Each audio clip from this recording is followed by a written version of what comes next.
Yes sir. Okay.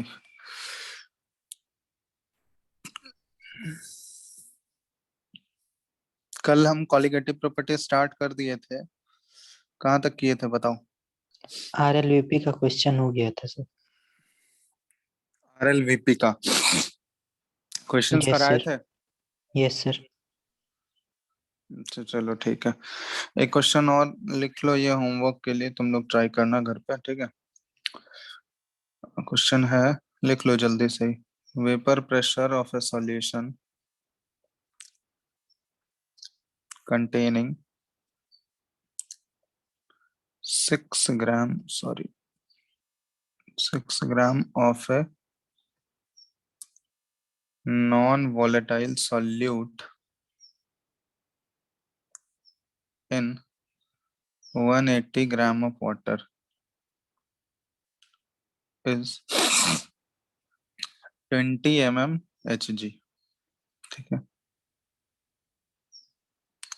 If 1 mole of water is further added,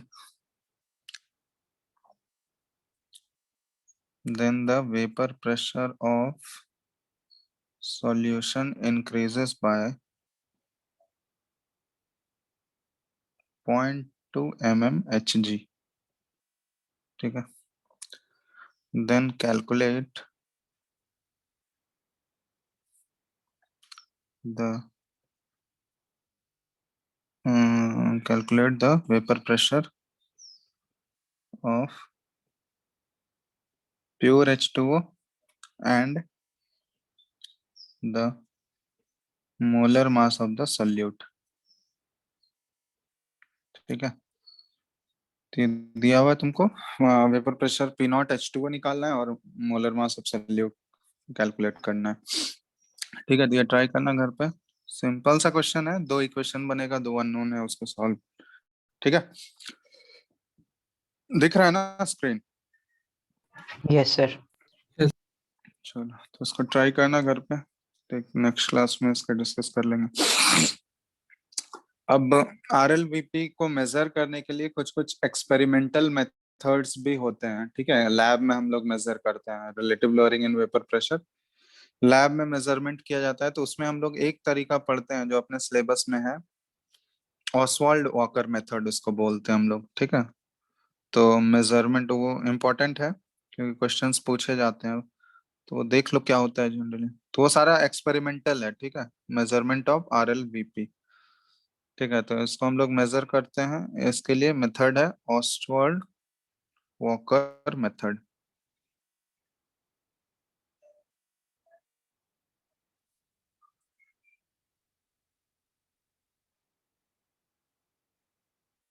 ऑस्टवर्ल्ड walker method, ठीक है? तो इस मेथड के थ्रू क्या किया जाता है ना, एक्सपेरिमेंटली हम लोग डिटरमाइन करते हैं वैल्यू किसका, एक्सपेरिमेंटल डिटर्मिनेशन, ठीक है? Experimental determination of delta P by P not, ठीक है? जो चीज हम लोग delta P by P not, जिसको हम लोग relative lowering in vapour pressure बोल रहे थे, ठीक है? तो उसको हम लोग एक्सपेरिमेंटली डिटरमाइन करते हैं। तो इसके लिए एक सेटअप होता है, ठीक है? सेटअप कुछ इस टाइप का होता है, ड्रॉ कर लो जल्दी से इसको। दिख रहा है ना तुम लोगों को? आवाज आ रहा है? Yes sir. ठीक है, ये कुछ इस टाइप का सेटअप है। इसमें 4 यहाँ पे ऐसे बल्ब्स होते हैं, ठीक है? ये 4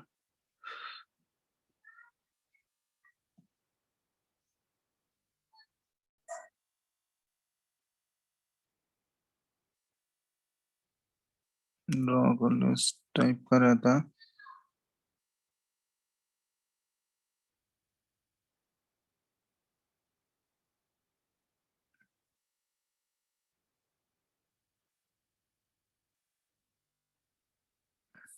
इसको थोड़ा सा और आगे कर ले।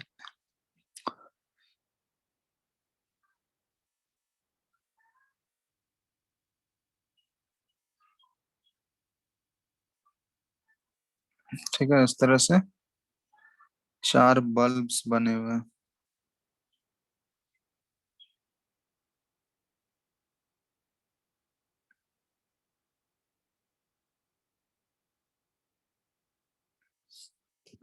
ठीक है, पहले दो में जो है फर्स्ट 2 बल्ब्स को में सॉल्यूशन को रखा गया है। पहले 2 बल्ब में ये दोनों सॉल्यूशन है इसके अंदर। ठीक है, और उसके बाद जो 2 बल्ब्स हैं इसमें प्योर सॉल्वेंट है, प्योर सॉल्वेंट है यहाँ पे। ठीक है, तो यहाँ पे सॉल्यूशन इसके अंदर भरा हुआ है पहले 2 वाले बल्ब में, और बाद वाले 2 बल्ब में प्योर सॉल्वेंट है। अब ये दोनों सॉल्यूशन वाले आपस में कनेक्टेड हैं। ठीक है, ये इन दोनों को आपस में कनेक्ट कर दो। फिर ये इसमें कनेक्टेड है, सब आपस में, सारे बल्ब्स आपस में कनेक्टेड है। इसके बाद ये जो है इसमें कनेक्टेड है, और ये लास्ट वाला जो सॉल्वेंट बल्ब है इसको हम लोग कनेक्ट कर देते हैं। एक यू शेप्ड ट्यूब ट्यूब है, ड्रॉ करते जाना तुम लोग साथ साथ में ही। यू शेप्ड ट्यूब है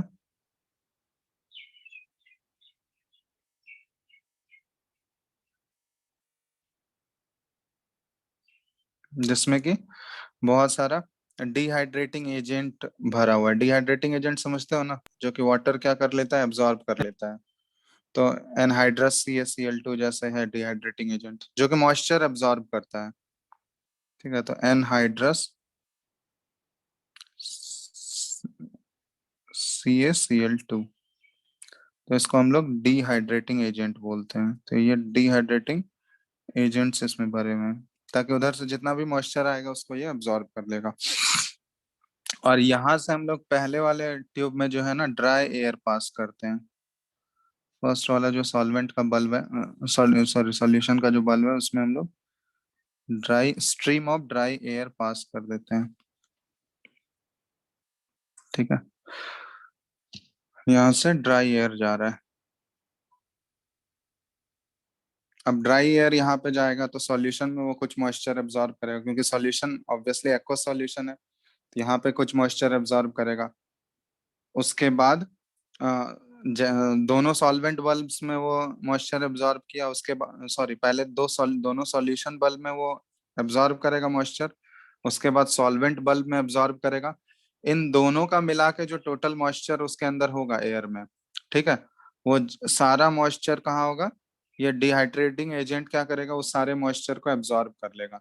तो उसके वैल्यू से मतलब कितना मास लॉस इन वेट कितना हो रहा है हर एक जगह पे। ठीक है, कंटेनर का मास मतलब पहले ही हम लोग यहाँ पे मेजर कर लेते हैं, इसका मास कितना है, इन दोनों का मास मेजर कर लेते हैं, और ये जो यहाँ पे ये यू शेप ट्यूब है इसका भी मास मेजर कर लेते हैं।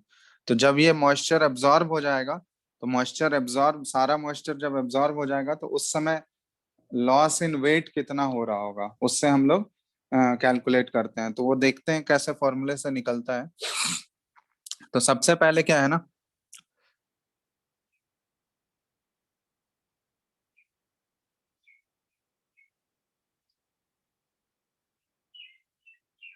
ठीक है, तो यहाँ देखो, सबसे पहले जो ड्राई एयर पास हो रहा है वो ड्राई एयर किससे पास हो रहा है बताओ, सॉल्यूशन वाले बल्ब से। सॉल्यूशन।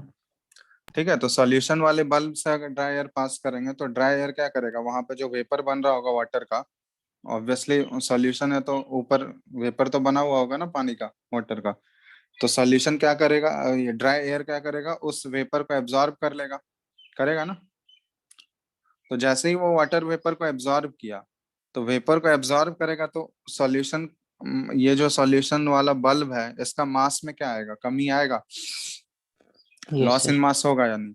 तो वो लॉस इन मास देखा गया है, ये डायरेक्टली प्रोपोर्शनल होता है किसके, ठीक है, यहाँ पे लॉस इन मास,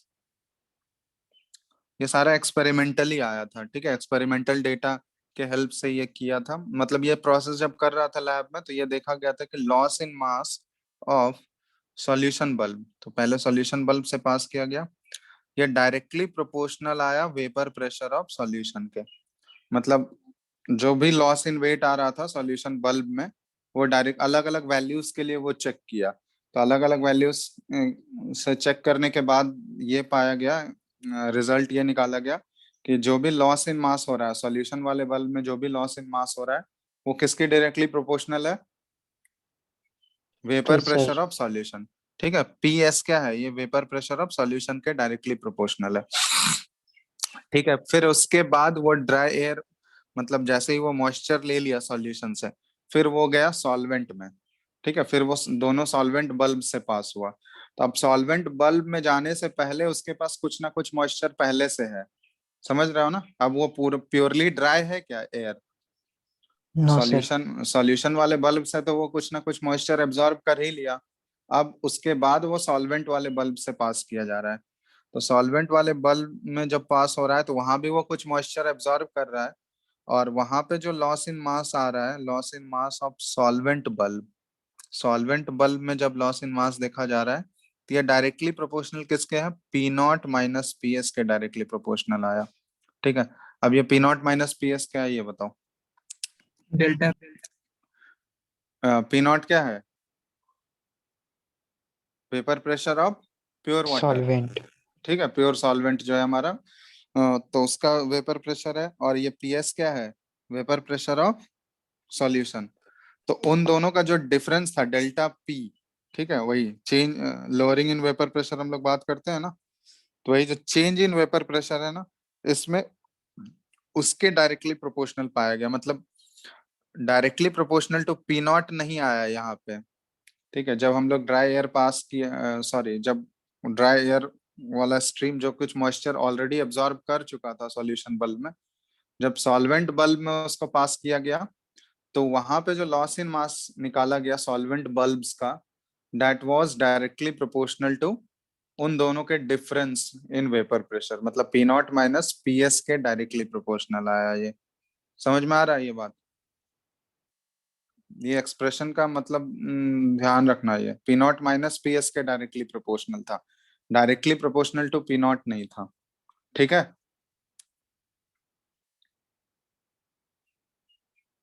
क्लियर है ना ये दो चीज। Yes sir.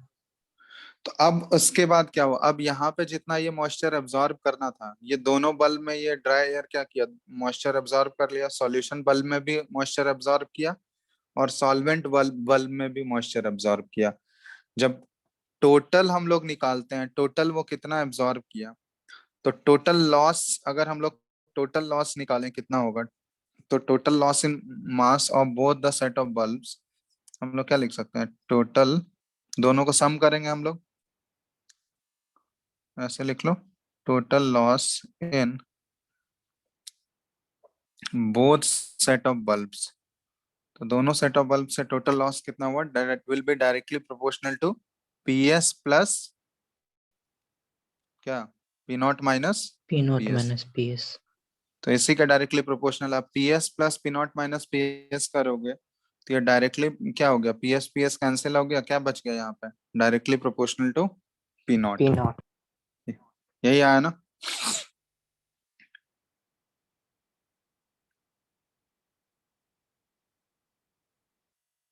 यस और नो। Yes sir. यस। अब यहाँ पे देखना, अब टोटल लॉस इन मास यहाँ लिख लो, total loss in mass of both set of bulbs. ठीक है, तो total loss in mass both set of bulbs that is directly proportional to P not आ गया यहाँ पे।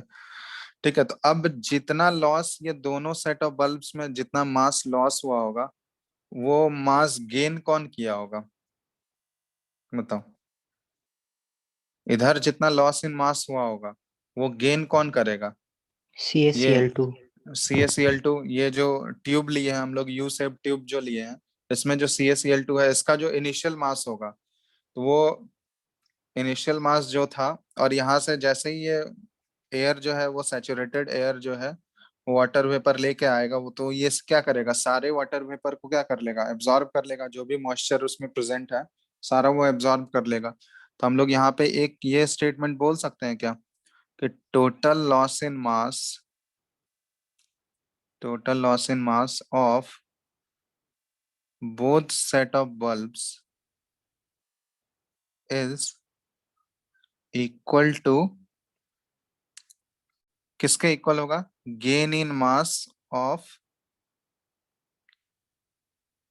इसको गार्ड ट्यूब बोलते हैं, जो यू शेप ट्यूब है ना उसको गार्ड ट्यूब्स बोला जाता है, कंटेनिंग एनहाइड्रस CaCl2। होगा या नहीं, ये बोल सकते हैं हम लोग, ये बताओ। Yes, sir. मतलब सॉल्यूशन बल्ब और सॉल्वेंट बल्ब, उन दोनों बल्ब का मिला के जो भी टोटल लॉस इन वेट हो रहा होगा उनका, वो टोटल लॉस इन वेट किसके इक्वल होगा, मतलब गार्ड ट्यूब Gain जो of है जिसमें mass. हाँ गार्ड ट्यूब जो है जिसमें एनहाइड्रस CaCl2 प्रेजेंट है, तो वो सारे मॉइस्चर को अल्टीमेटली लास्ट में तो एब्जॉर्ब ही कर रहा होगा ना। तो जितना वहां वेट लॉस हुआ है, मास का लॉस हुआ है, वो that will be equal to gain in mass of guard tubes. ठीक है, तो अब जब यहाँ पे हम लोग RLVP लिखेंगे, RLVP, ठीक है, तो RLVP ये क्या था हमारा RLVP का formula, PS minus P not, मतलब डेल्टा P, सॉरी पी उल्टा लिख दिया ना, P not minus P S होगा ना, Yes, और P Yes, not sir. Minus P S और नीचे क्या है, पी नॉट। P naught. ठीक है, तो इसको जब लिखेंगे इक्वल टू करेंगे तो P not minus P S ये किसके डायरेक्टली प्रोपोर्शनल था, लॉस इन मास ऑफ किसका, सॉल्वेंट बल्ब्स का। Solvent bulbs. ठीक है, loss in mass of solvent bulbs और डिवाइडेड बाय पी नॉट है, तो पी नॉट किसके डायरेक्टली प्रोपोर्शनल है, Total mass in mass of both of set of bulbs. Total mass in mass, Total loss in, sir. Total loss in mass in both set of bulbs. ठीक है, तो ये इसके directly proportional हो गया। या फिर इसको हम लोग ऐसे भी लिख सकते हैं, RLVP इज इक्वल टू, बहुत जगह देखोगे ऐसे भी लिखा हुआ है, P not minus P S by P naught. अब ऊपर तो लॉस इन मास है, loss in mass of solvent bulb, ठीक है, और नीचे total loss in mass of both set of bulbs, that will be equal to क्या आ जाएगा, उसी को हम लोग किसके इक्वल बोल सकते हैं, gain in mass of guard tubes बोल सकते हैं। Yes. तो ये ऐसे भी लिखा हुआ मिलेगा बहुत जगह। ठीक है, तो दोनों टर्म में तुमको क्वेश्चन में दिया रह सकता है, टोटल लॉस इन मास भी दे सकता है और गेन इन मास के टर्म में भी दे सकता है। तो ये हमारा आ गया इक्वेशन इससे। ठीक है, अब ये वैल्यूज हमको क्वेश्चन में, एक क्वेश्चन कराएंगे हम, तो क्वेश्चन में ये सारा वैल्यूज दिया रहेगा और वहां से फिर हमको कैलकुलेट करना है। अब जैसे लॉस इन मास को कैसे निकालते हो, जैसे यहाँ पे हम लोग पुट कर सकते हैं वो लॉस इन मास को मोल्स के टर्म में, हम लोग लॉस इन वेट है ना, तो लॉस इन वेट को देखोगे ये एक्चुअली किसके इक्वल होता है, राउल्ट्स लॉ में हम लोग देखे हैं मोल फ्रैक्शन ऑफ सोल्यूट के इक्वल होता है। ये जो आया है RLVP, ये Yes. किसके इक्वल होता है actually, mole fraction of solute के इक्वल होता है। तो मोल फ्रैक्शन ऑफ सोल्यूट के इक्वल होता है, तो ये इसको हम लोग ऐसे भी लिख सकते हैं, that is equal to moles of solute, तो weight of A by molar weight of A divided by weight of A, molar weight of A plus weight of B by molar weight of B। A यहाँ पे हमारा solute है और B क्या है, यहाँ पे सॉल्वेंट है। समझ रहे हो ना बात। तो Yes. सिंपली हम लोग इसको वेट के टर्म में, जैसे RLVP हम लोग ये राउल्ट्स लॉ से लिखे हम लोग, फ्रॉम लिख लेना राउल्ट्स लॉ। राउल्ट्स लॉ में ये हम लोग RLVP का जब निकाले थे इक्वेशन, तो यही आया था ना, P not minus P S by P naught is equal to Yes. Mole fraction of solute. तो मोल फ्रैक्शन ऑफ सोल्यूट को हम लोग वेट के टर्म में कैसे कन्वर्ट कर सकते हैं, वेट बाय मोलर वेट, ऊपर मोल्स ऑफ सोल्यूट आ गया ये, और नीचे हम लोग टोटल मोल्स लिखते हैं, तो weight of A by molar weight of A plus weight of B by molar weight of B। ठीक है, Yes. चलो, तो ये इतना लिखो पहले, इसके क्वेश्चंस कराते हैं, सिंपल सा क्वेश्चन होता है बस, ये दोनों फॉर्म्स इसका याद रखना। RLVP इसमें कैसे होता है, loss in mass of solvent bulb divided by total loss in mass of both set of bulb. ठीक है, या फिर RLVP is equal to loss in mass of solvent bulb divided by gain in mass of guard tubes. ठीक है, बस यही formula दोनों याद रखना है, उसके बाद बन जाएगा। लिखो पहले इसको, फिर क्वेश्चन कराते हैं इससे।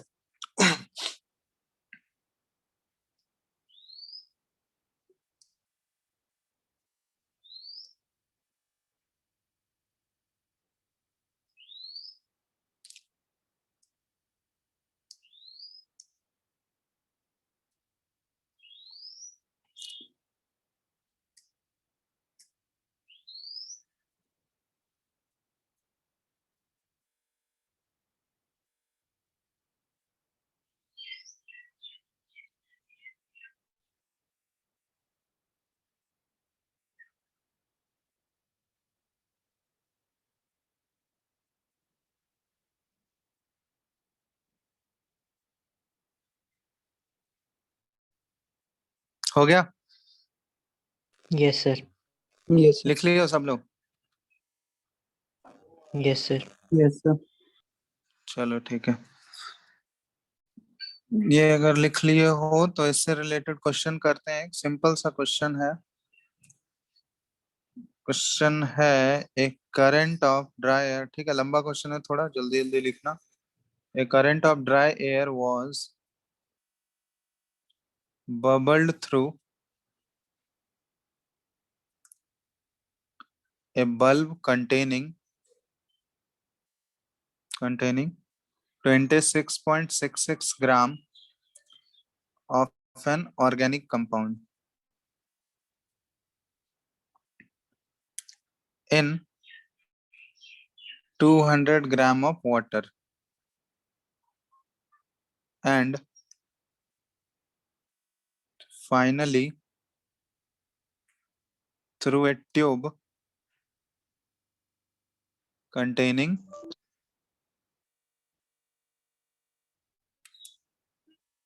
anhydrous CaCl2, ठीक है। The loss in mass of bulb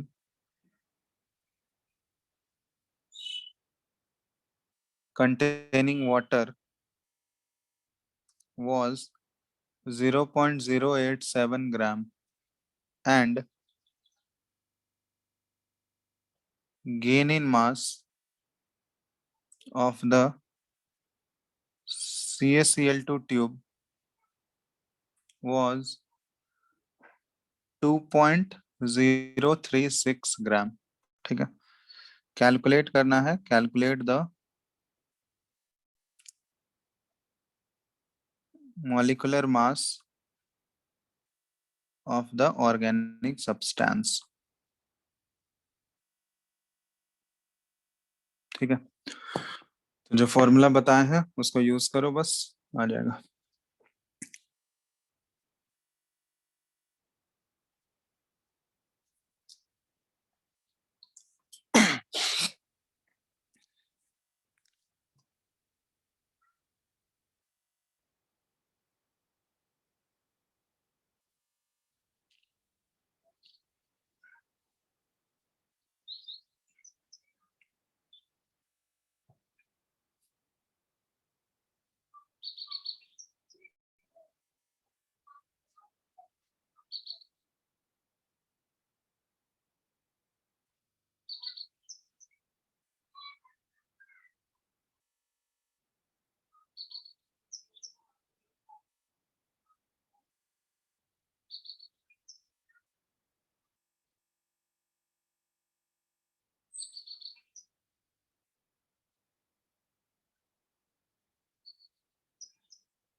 हो गया? तो बस डिवाइड करना। ठीक है, चलो करो।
क्या आया?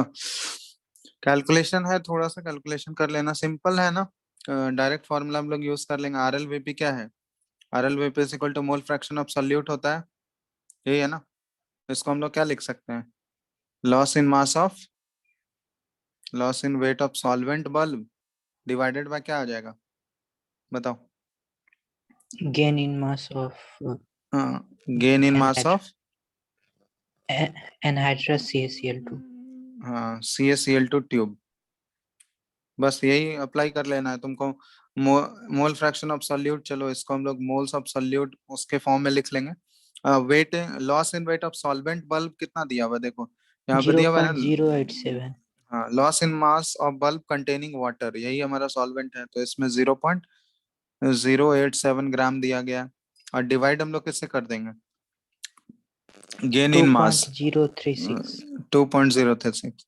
ये डायरेक्टली हमको ये दिया हुआ है यहाँ पे। अब मोल फ्रैक्शन ऑफ सॉल्यूट, तो सॉल्यूट का मास हमको दिया गया है, मोलर मास निकालना है, और सॉल्वेंट का भी मास दिया गया है हमको। तो मोल फ्रैक्शन ऑफ सॉल्यूट कैसे लिख सकते हैं हम लोग? 26.66 ये मास दिया हुआ है सॉल्यूट का, डिवाइडेड बाय इसका मोलर मास को m मान लेते हैं, और नीचे क्या आ जाएगा? 26.66/m, और प्लस सॉल्वेंट का मास हमको दिया हुआ है 200 ना, और वाटर है सॉल्वेंट, तो बाय 18 हो जाएगा। और ये इधर आ गया 0.087 बाय 0.036, सॉरी 2.036, 2.036। ठीक है, इसी को सॉल्व करके m का ही निकालना है वैल्यू। कितना आ रहा है, कोई कैलकुलेट किया क्या? थोड़ा सा लेंदी कैलकुलेशन है। 53.7 आ रहा है सर। हाँ, 53.75 ग्राम के आसपास है। ये हो गया मोलर वेट ऑफ सॉल्यूट। कोई दिक्कत किसी को? देखो सिंपल है ना, कुछ तो करना नहीं है, सारा डेटा तुमको दिया रहेगा क्वेश्चन में, बस तुमको उस फॉर्म में पुट करना है, फॉर्मूला जिस फॉर्म में लिखाया गया उसमें पुट करके सॉल्व करना है। कोई एक अननोन वैल्यू दिया रहेगा, उसको निकाल कैलकुलेट करना है। कोई डाउट है इसमें किसी को? देख लो एक बार। No sir. किसी को पूछना है ये कैसे इसी टाइप के क्वेश्चंस मिलेंगे ऐसे ऑसवर्ल्ड वॉकर। तो ये दो फॉर्म बस ध्यान रखना, ये दो फॉर्म याद रहेगा तो आराम से क्वेश्चन कर लोगे। सारा डेटा और क्वेश्चन में दिया रहेगा, सारे वैल्यूज, ठीक है। वो बस तुमको पुट करना है इस फॉर्म में। कोई दिक्कत है? यस और नो? कितना है सर? 50 सर। 53.75 आ रहा है ये इतना? यस। चलो ठीक है। तो यहाँ पे ये हमारा एक ही मेथड हमको पढ़ना है, एक्सपेरिमेंटली कैसे आरएलवीपी को डिटरमाइन करते हैं। तो ऑसवाल्ड वॉकर मेथड, इससे क्वेश्चंस पूछा गया है प्रीवियस ईयर में, देखोगे मिलेगा क्वेश्चंस, ठीक है। तो कर लोगे ना अब इसके क्वेश्चंस? Yes sir. यस। चलो, तो पहला कॉलिगेटिव प्रॉपर्टी हम लोग का खत्म हो गया। ये RLVP, relative lowering in vapour pressure. चलो अब दूसरा हम लोग स्टार्ट कर रहे हैं, elevation in boiling point. elevation in boiling point. तो बॉइलिंग पॉइंट को सबसे पहले हम लोग डिफाइन करते हैं। तो बॉइलिंग पॉइंट क्या है? एक ऐसा टेम्परेचर है जिस टेम्परेचर पे लिक्विड का जो वेपर प्रेशर है वो किसके इक्वल हो जाता है? एक्सटर्नल प्रेशर के इक्वल हो जाता है। तो उस टेम्परेचर को हम लोग बॉइलिंग पॉइंट बोलते हैं। तो ठीक है, तो पूछा जाता है डेफिनेशन, तो ये ध्यान रखना, the temperature at which vapour pressure of a liquid becomes equal to the external pressure is called boiling point.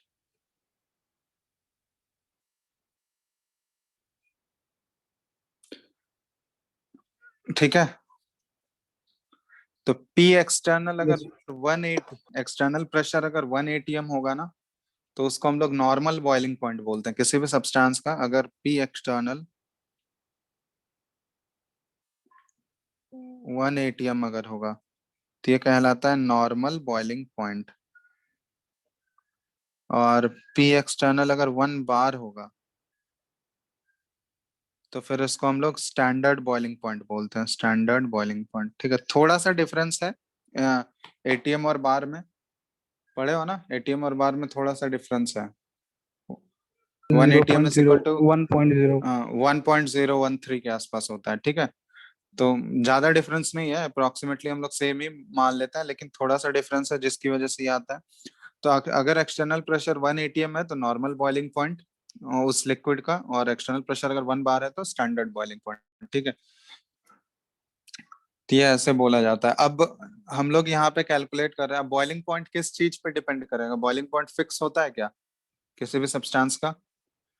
मतलब अगर कंडीशंस चेंज नहीं हो रहे, एक्सटर्नल प्रेशर जब तक चेंज नहीं हो रहा है, अगर हम लोग सेम लेवल पे बात कर रहे हैं, तब तो बॉइलिंग पॉइंट चेंज नहीं होगा।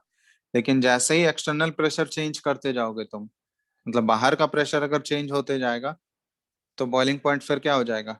डिफरेंट हो जाएगा ना? Yes sir. यस और नो? तो बॉइलिंग पॉइंट का वैल्यू जो है वो डिपेंड करता है एक्सटर्नल प्रेशर पे। एक्सटर्नल प्रेशर जैसे ही चेंज करेगा, उसके साथ साथ बॉइलिंग पॉइंट पे उस लिक्विड का क्या होते जाएगा? वो चेंज करेगा। ठीक है, तो अब यहाँ पे देखा गया है कि जैसे प्योर लिक्विड में अगर हम लोग कोई नॉन वॉलेटाइल सॉल्यूट ऐड कर दें, तो नॉन वॉलेटाइल सॉल्यूट ऐड करने पे बॉइलिंग पॉइंट क्या हो जाता है? इंक्रीज या डिक्रीज? ये बताओ। एलिवेशन है ना यहाँ पे, तो एलिवेशन है, तो ये क्या बता रहे? इंक्रीज होता है। इंक्रीज होता है। तो हम लोग बोल सकते हैं कि when a non volatile electrolyte is added into a solvent, ठीक है, किसी प्योर सॉल्वेंट में अगर नॉन वॉलेटाइल सॉल्यूट ऐड कर दिए हम लोग, then vapour pressure of the solution, जो सॉल्यूशन बनेगा उसका जो वेपर प्रेशर होगा,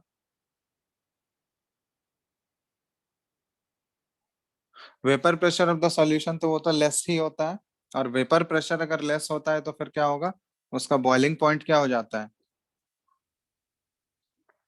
वेपर प्रेशर अगर लेस होता है तो बॉइलिंग पॉइंट क्या हो जाएगा बताओ? बॉइलिंग पॉइंट वो इंक्रीज कर जाता है। ठीक है, तो ये बॉइलिंग पॉइंट के टर्म में लिख लो, क्योंकि वेपर प्रेशर ऑलरेडी हम लोग लिख ही चुके हैं ऊपर। तो when a non volatile electrolyte is added to a solvent, it's boiling point, then ऐसे लिख लो, then the boiling point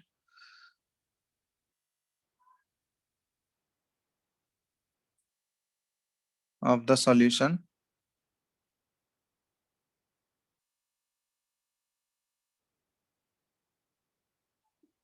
is found to increase, found to be increased, ऐसे लिख लो,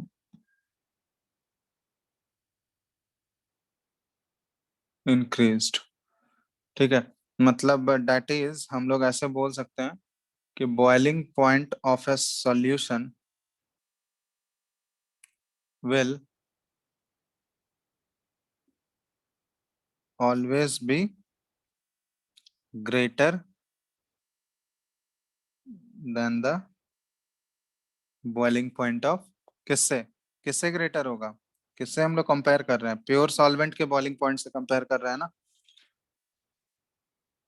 यस और नो। Yes, sir. ठीक है, तो ये चीज आता है। तो जैसे ही नॉन वॉलेटाइल इलेक्ट्रोलाइट हम लोग ऐड किए किसी भी सॉल्वेंट में, तो जो उस सॉल्वेंट का बॉइलिंग पॉइंट था पहले से, और बाद में नॉन वॉलेटाइल इलेक्ट्रोलाइट ऐड करने के बाद जो उसका बॉइलिंग पॉइंट होगा, जब उन दोनों बॉइलिंग पॉइंट को कंपेयर किया जाता है, तो सॉल्यूशन का बॉइलिंग पॉइंट जो होता है वो ज्यादा होता है as compare to the boiling point of pure solvent. ठीक है, तो इसको ग्राफिकली हम लोग ऐसे रिप्रेजेंट करते हैं, जैसे मान लो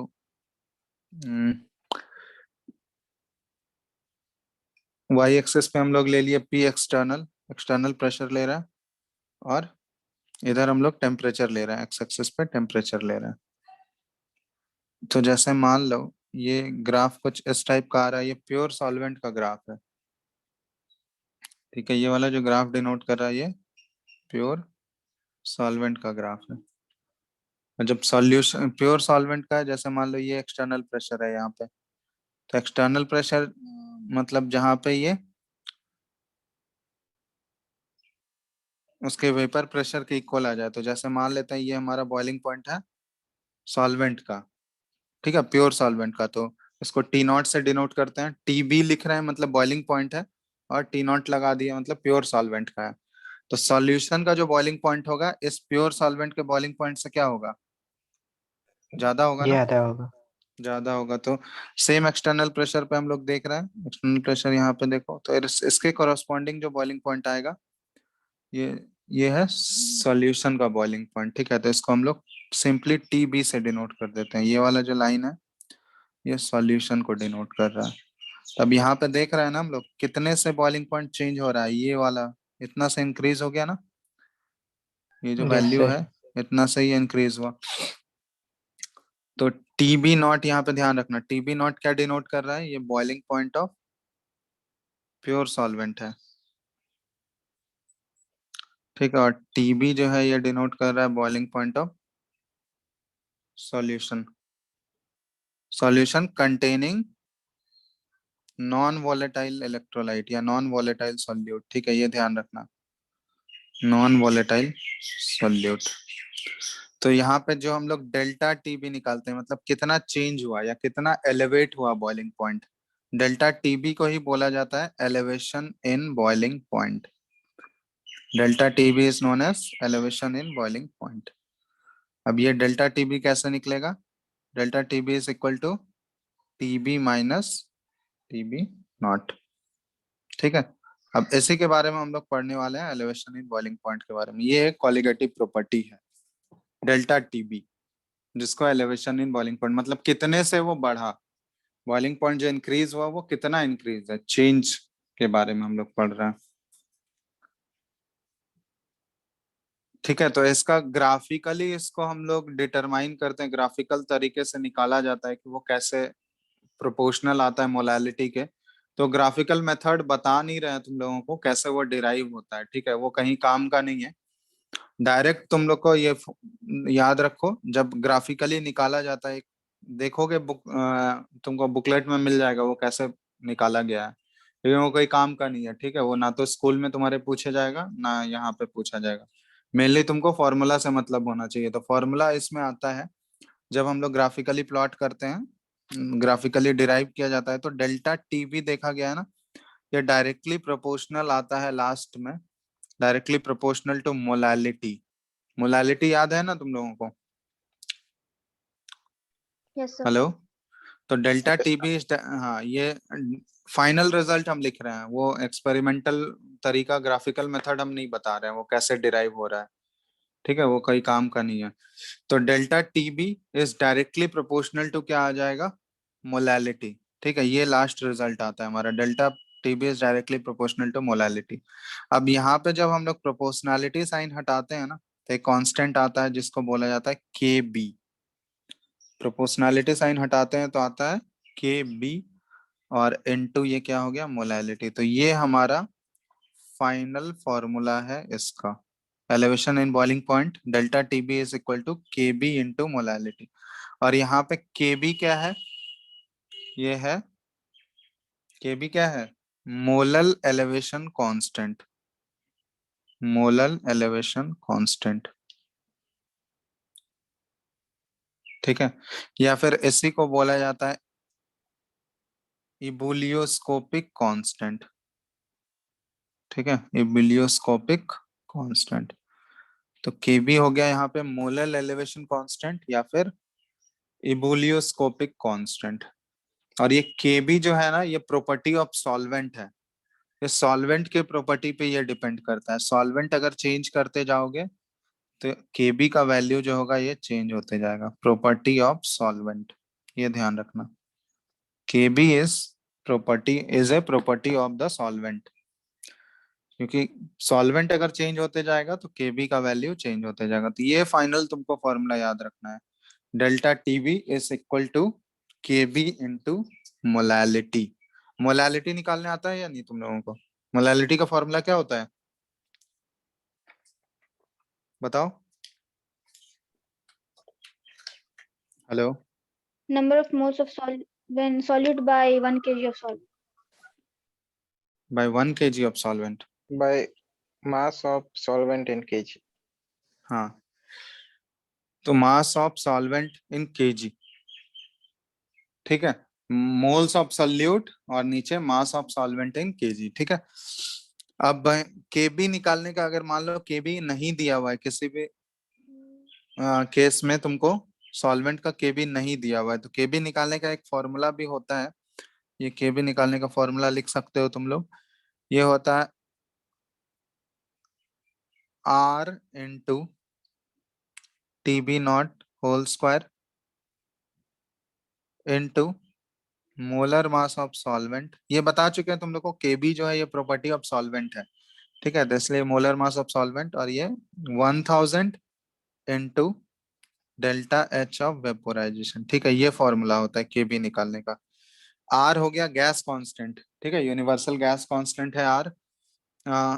टीबी है क्या, टीबी नॉट क्या है यहाँ पे, बॉइलिंग पॉइंट ऑफ सॉल्वेंट, मतलब जो सॉल्वेंट हम लोग यूज कर रहे हैं उसका बॉइलिंग पॉइंट, उसका स्क्वायर कर दोगे into molar mass of solvent, ठीक है, मोलर मास ऑफ सॉल्वेंट यहाँ पुट करोगे, divided by 1000 into delta H of vaporisation. अब डेल्टा एच ऑफ वेपोराइजेशन, ये सारा डेटा तुमको अगर मान लो, ऐसे तो केबी दिया रहता है क्वेश्चन में, ठीक है, मान लो कहीं पे केबी ही पूछा जाएगा तुमसे फाइंड आउट करने, तो उसमें ये सारा वैल्यूज तुमको दिया रहेगा। आर का वैल्यू तो नहीं दिया रहेगा, आर तो पता ही है तुम लोगों को, बॉइलिंग पॉइंट उसका दिया रहेगा, मोलर मास दिया रहेगा, क्योंकि अगर वो सॉल्वेंट बता दिया तो मोलर मास तो निकाल ही सकते हो, और उसका डेल्टा एच वेपोराइजेशन का वैल्यू भी दिया रहेगा, तो वहां से केबी हम लोग फाइंड आउट कर सकते हैं,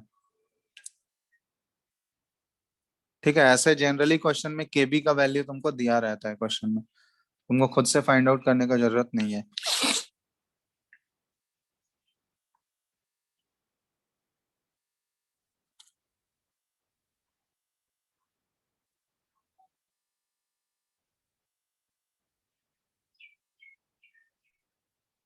लिख लो इसको जल्दी से, फिर इसके क्वेश्चंस करते हैं।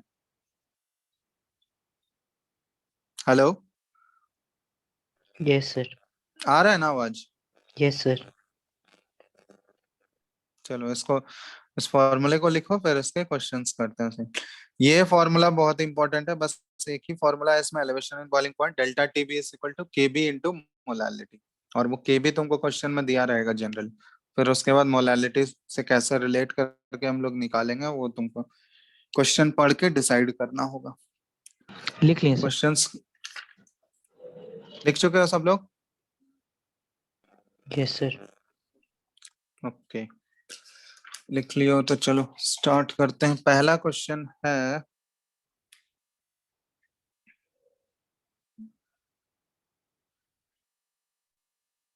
Question number 1, 18 gram of glucose is dissolved in 1 kg of water if Kb for water is 0.52 kelvin kg पर मोल। ठीक है, ये इसका यूनिट है केबी का, केल्विन kg पर मोल। देन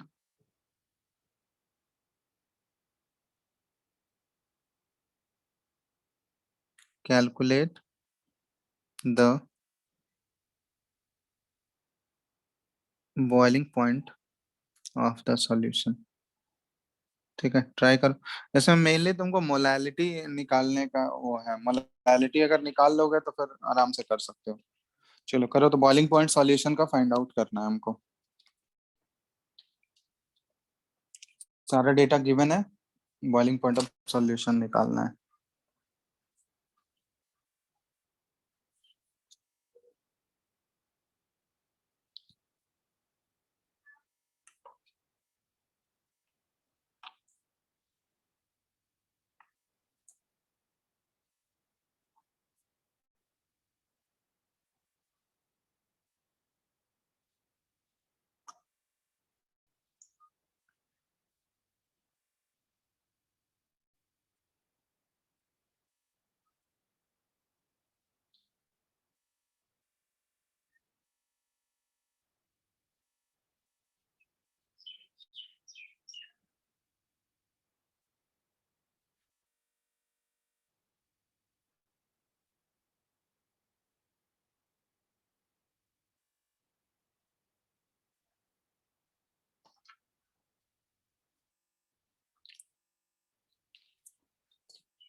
बना क्या?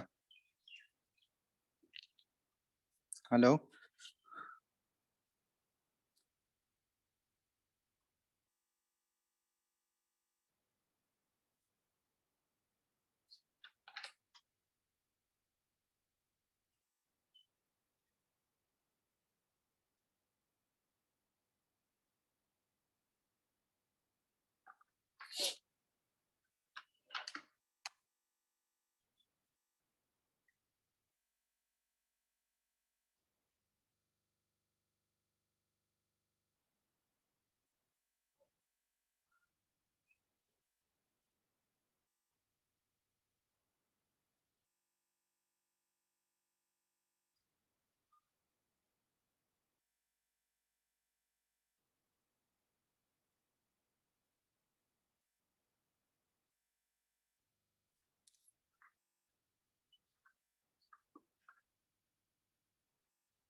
हो गया?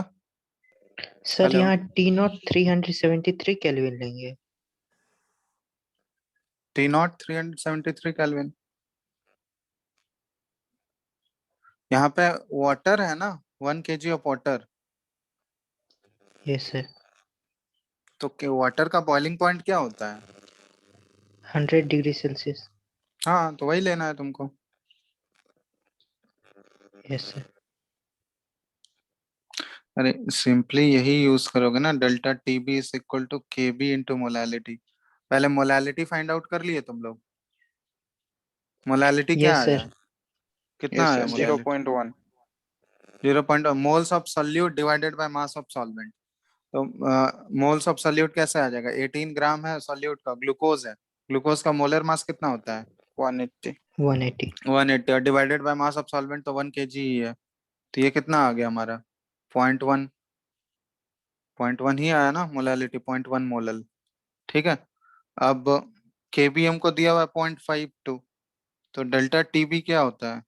ये वाटर का जो बॉइलिंग पॉइंट, डेल्टा टीबी हम लोग कैसे निकालते हैं? टीबी माइनस टीबी नॉट, ये होता है ना, TB minus Yes, TB sir. Not is equal to KB है 0.52 और इंटू मोलालिटी आया 0.1।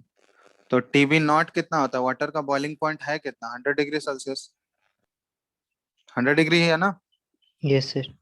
और इक्वल टू ये 0.52 और 0.1, तो ये क्या हो जाएगा? 052. 0.052।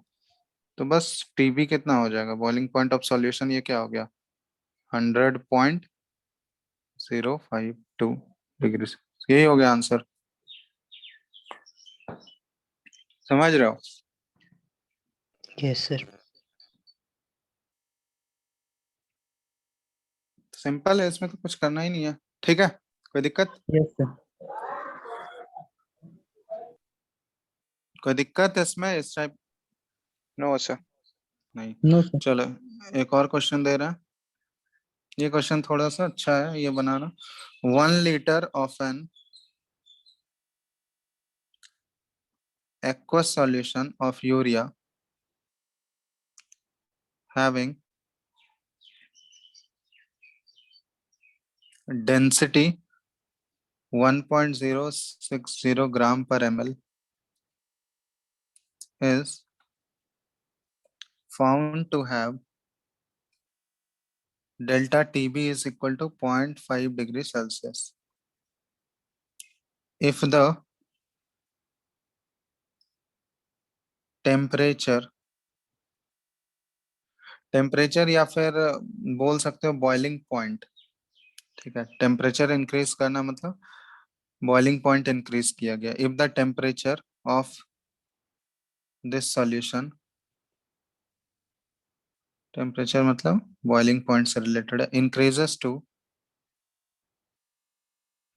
101.5 degree Celsius, then calculate the amount of water which must have gone in the vapor state। ठीक है, calculate the amount of water which must have gone in the vapour state, और केबी जो है ये वाटर का दिया गया है, दैट इज इक्वल टू 0.5, 0.5 दिया गया है डिग्री सेल्सियस पर मोल, मोलालिटी। ठीक है, क्योंकि केबी का यूनिट क्या होगा? डिग्री सेल्सियस पर मोलालिटी ही होगा ना, तो ये केबी का यूनिट दिया हुआ है यहाँ पे। केबी का वैल्यू दिया गया 0.5 डिग्री सेल्सियस पर मोलालिटी। चलो आप फाइंड आउट करो, ये क्वेश्चन थोड़ा सा अच्छा है, करो आराम से।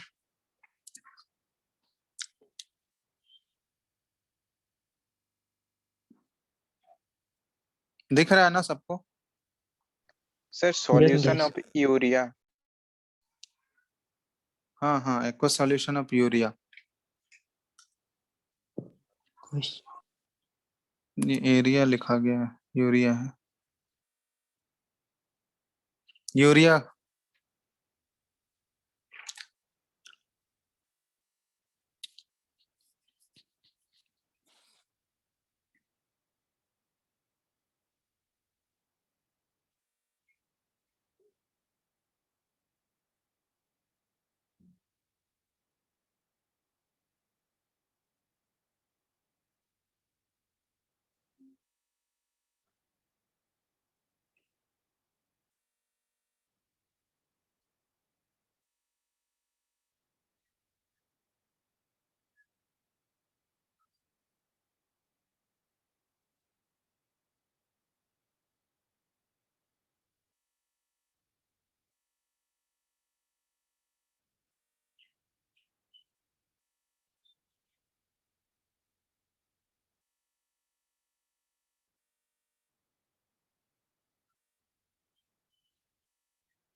हो गया?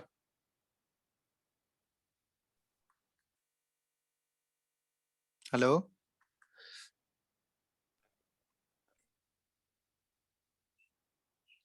नहीं बन रहा है क्या? आसान क्वेश्चन है। Hello, No, sir.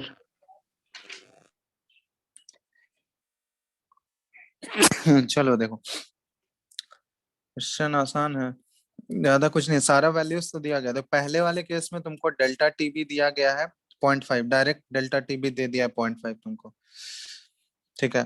तो हम लोग फॉर्मूला क्या यूज करते हैं, delta TB is equal to K B into molality, ठीक है। डेल्टा टीबी 0.5 डिग्री सेल्सियस है, के बी है 0.5 डिग्री सेल्सियस, 0.5 डिग्री सेल्सियस पर मोलल ही है।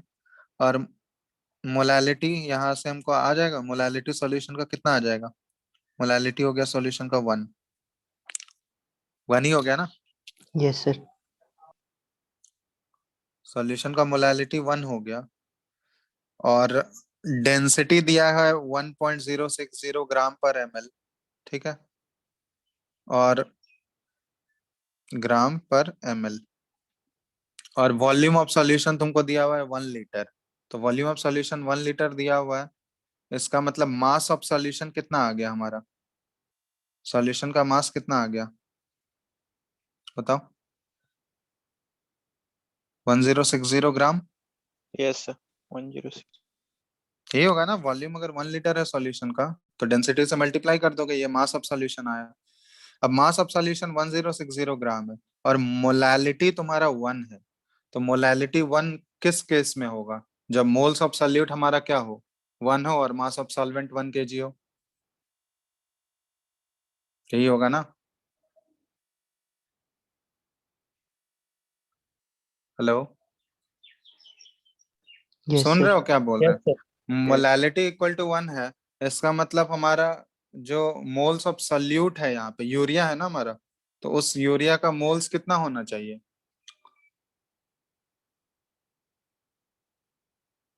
कितना होना चाहिए मोल, 1 mole. 1 mole. 1 मोल। तो 1 मोल होना चाहिए, तो मोल्स ऑफ यूरिया 1 कब होगा, जब मास ऑफ यूरिया कितना हो, उसके मोलर मास के इक्वल हो, तभी तो होगा ना। देखो, वेट ऑफ सॉल्यूट कितना होना चाहिए यहाँ पे, 60 ग्राम होना चाहिए। यूरिया का मोलर मास कितना होता है, 60 होता है। Yes, sir. Yes sir. तो यूरिया का मोलर मास अगर 60 है, तो यहाँ से वेट ऑफ यूरिया का मोल्स अगर 1 है, तो उसका वेट भी कितना होगा, 60 ग्राम। तो वेट ऑफ सॉल्यूट अगर हमको 60 ग्राम मिल गया यहाँ पे, तो वेट ऑफ सॉल्वेंट कितना हो जाएगा, wait of solvent 1000 gram. 1000 gram. 1000, क्योंकि ओवरऑल सॉल्यूशन का वेट हमारा कितना है, 1060 है, समझ रहे हो बात। तो अगर सॉल्यूट Yes, 60 sir. है, तो सॉल्वेंट कितना हो, 1000 ग्राम। अब देखो तुम, इस केस में मोलैलिटी 1 आएगा या नहीं आएगा,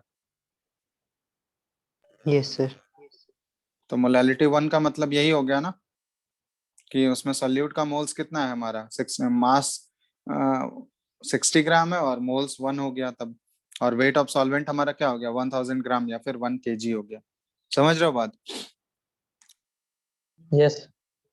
तो हमारा जो ओरिजिनल वेट ऑफ सॉल्वेंट था इनिशियली, वाटर का वेट कितना, सॉल्वेंट हमारा वाटर है यहाँ पे, तो ये 1000 ग्राम था। अब क्या बोला जा रहा है कि जब इस सॉल्यूशन का, ये जो एक्वस सॉल्यूशन है यूरिया का, इसका बॉइलिंग पॉइंट जब हम लोग इंक्रीज कर दिए, कितना बॉइलिंग पॉइंट बढ़ा के हम लोग कितना कर दिए, 101.5 डिग्री कर दिए, ठीक है। उस समय Yes, sir. कितना वाटर जो है वो वेपर फेज में चला गया होगा, ठीक है, कितना वाटर वो वेपर फेज में चला गया होगा। तो हमको वो नहीं पता है, वो फाइंड आउट करना है। तो उसके लिए अब हम लोग फिर से वही formula, delta TB is equal to K B into molality. अब उस केस में मोलैलिटी 1 रहेगा क्या, मोलैलिटी तो अब चेंज हो जाएगा ना, क्योंकि कुछ अमाउंट ऑफ वाटर जो है अब वो वेपर में चला गया है, वेपर फेज में चला गया है, तो मोलैलिटी 1 रहेगा या नहीं रहेगा, नहीं रहेगा. Change होगा, sir. नहीं रहेगा, मोलैलिटी चेंज हो जाएगा।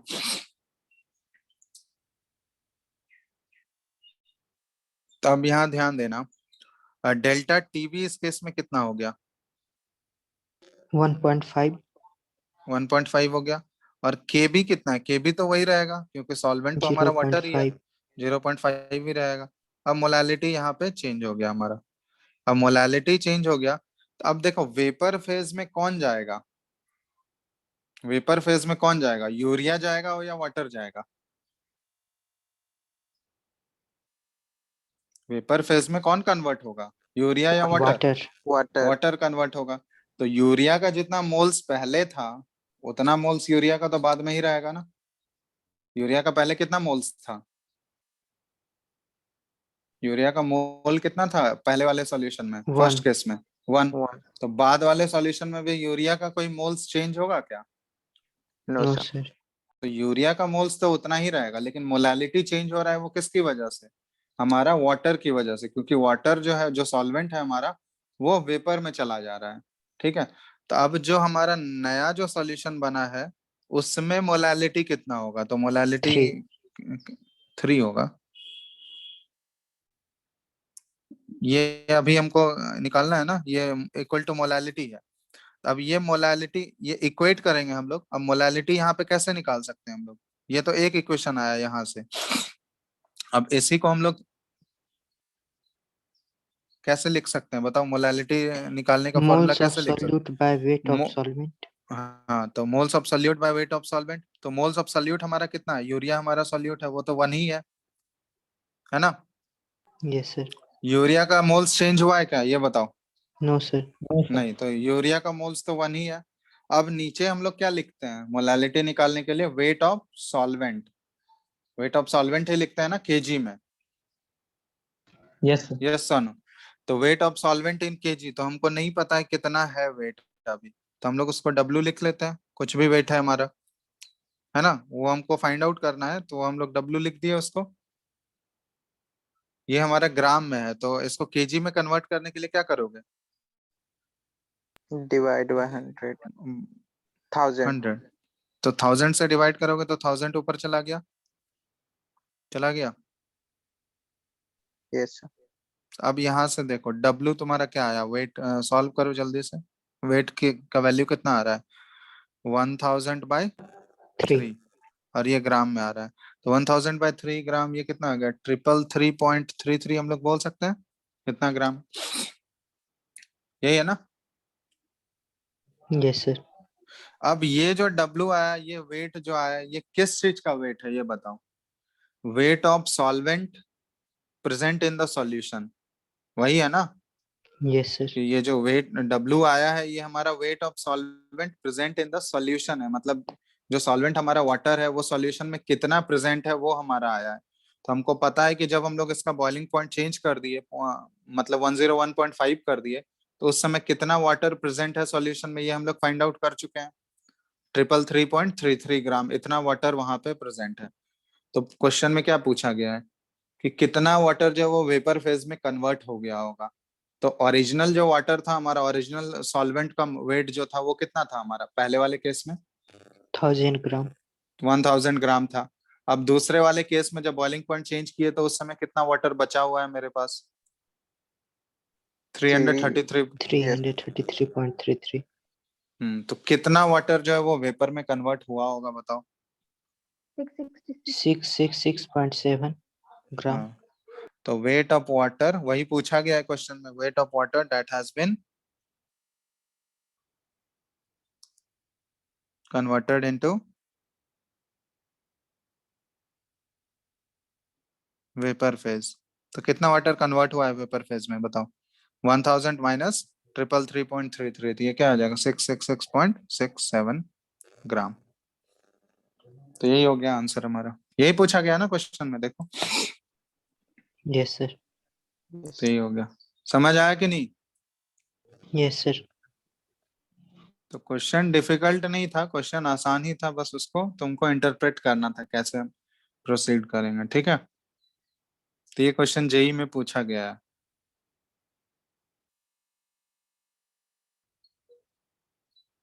समझ रहे हो ना? Yes, sir. तो फॉर्मूला तो एक ही है, लेकिन उसको अलग तरीके से कैसे प्रेजेंट करके पूछा जाएगा, तो उसके लिए तुमको डिफरेंट टाइप्स ऑफ क्वेश्चंस बनाने होंगे। फॉर्मूला तो सिंपल है ना, एक ही फॉर्मूला है, delta TB is equal to KB into molality. अब उस फॉर्मूले को अलग अलग तरीके से प्रेजेंट करके उसमें क्वेश्चंस पूछ, अलग अलग कंडीशंस दे दे के या अलग अलग केसेस बना के क्वेश्चंस पूछे जा सकते हैं। तो ये इस टाइप का क्वेश्चन आया हुआ है जेई में, ठीक है। तो इसलिए तुम लोग को बोलते हैं प्रैक्टिस करो, ये प्रैक्टिस अलग क्वेश्चंस बनाओगे तो अपने आप तुमको दिखेगा कि ये इस टाइप के क्वेश्चंस मिल रहे हैं, मतलब किसी में तुम्हारा कुछ वैल्यूज अलग होगा, किसी में कंडीशन ही डिफरेंट हो जाएगा, किसी में केस बना के देगा, ठीक है। तो इस तरह से different types of questions practice करोगे तो अपने आप वो एग्जाम में भी अगर कोई नया भी क्वेश्चन आएगा तो वो भी अटेम्प्ट कर सकते हो आराम से। तो प्रैक्टिस रहेगा तभी वैसा कर सकते हो, प्रैक्टिस नहीं करके रखोगे। अगर तुमको सिंपली ये फॉर्मूला पता था, फॉर्मूला तो सबको पता है, delta TB is equal to KB into molality, अगर इस टाइप का क्वेश्चन नहीं बनाए रहते, डायरेक्ट एग्जाम में आता तो बना पाते क्या, ये बताओ, बोलो। अगर प्रैक्टिस सर। नहीं रहता बना पाते डायरेक्ट No, एग्जाम sir. में? No sir. फॉर्मूला तो हम वही फॉर्मूला लगाए हैं ना, फॉर्मूला कुछ डिफरेंट लगाए हैं क्या, ये बताओ। No no sir. सर। तो फॉर्मूला तो वही यूज किए हैं, लेकिन वो तरीका अलग है ना, उसको सोचने का तरीका, कैसे इस क्वेश्चन इस टाइप का क्वेश्चन आएगा तो कैसे सोचना है, तो वो इंस्टेंट सोचने का वो नहीं आएगा जब तक प्रैक्टिस नहीं करोगे तो, ठीक है। इसलिए क्वेश्चंस बनाओ, ठीक है। तो आज हम इतना ही रखते हैं, मतलब एलिवेशन इन बॉइलिंग पॉइंट तक। अब नेक्स्ट क्लास में वो दो बचा हुआ है, एक डिप्रेशन इन फ्रीजिंग पॉइंट और दूसरा ऑस्मोटिक प्रेशर, वो दोनों भी हो जाएगा। उसके बाद एक वांट ऑफ फैक्टर वाला कॉन्सेप्ट है। तो मतलब नेक्स्ट वीक तक मैं 3 से 4 क्लास और, मतलब 3 क्लास ही मान के चलो, 3 क्लास में ये चैप्टर और खत्म हो जाएगा तुम लोगों का, ठीक है। तो तुम लोग बना रहे हो या नहीं बुकलेट से क्वेश्चंस? बना रहे सर। तो क्वेश्चंस कंटिन्यू बनाए रखो, डाउट होगा उसको कलेक्ट करके रखते जाओ, नहीं बन रहा होगा तो उसको मार्क करके रखो, हम क्लास लगाएंगे डाउट क्लास, ठीक है। यस। तो उसमें पूछ लेना, बनाते